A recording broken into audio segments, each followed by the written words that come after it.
charmant.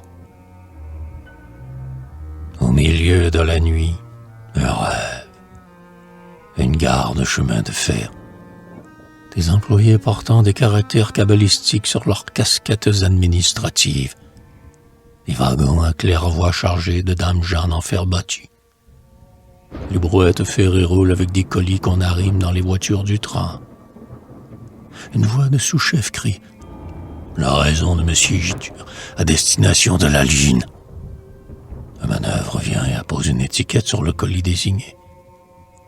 Une dame Jeanne semblable à celle des wagons en claire-voie. Mais après, la pesée à la bascule, on embarque. Le coup de sifflet du départ résonne, aigu, vertigineux et prolongé. Réveil subit. Le coup de sifflet se termine en miaulement de chat de gouttière.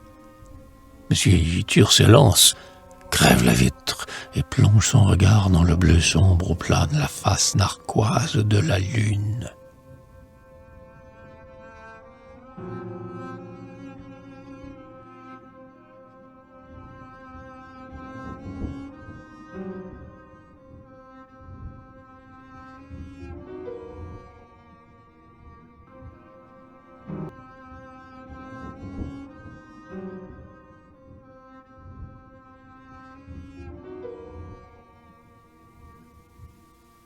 De vanité sous-marine.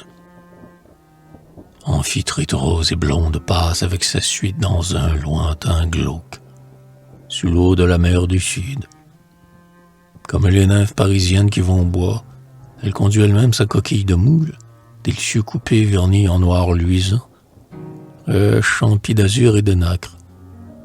La belle abandonne ses cheveux à la brise liquide et salée. Ses paupières se ferment à demi et ses narines rosées se dilatent de plaisir en cette course aventureuse. Avec quelle arrogance ses beaux bras s'allongent et tendent les rênes. Minces algues vertes, des deux hippocampes fougueux à la robe alezane claire. C'est l'imprévue absurdité féminine, désastreuse et adorable, plus fière des étoffes achetées que des blanches courbures de son sein, plus orgueilleuse de la pure généalogie de son attelage que de la transparence de ses prunelles.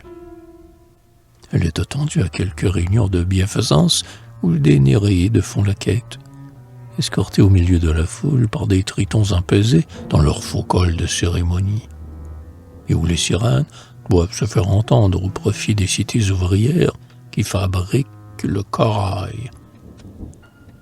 Elle arrivera en retard, un peu exprès, pour faire une entrée à sensation au milieu du discours officiel de M. Proté, organisateur zélé mais ennuyé à entendre. Elle arrivera en retard, car, heureuse d'être regardée, même par les plus humbles citoyens aquatiques, elle retient ses fringants hippocampes et les fait piaffer sur place, feignant de ne pouvoir obtenir qu'ils avancent. N'est-ce pas d'ailleurs de la bienfaisance que de charmer gratuitement les yeux de tant de pauvres gens?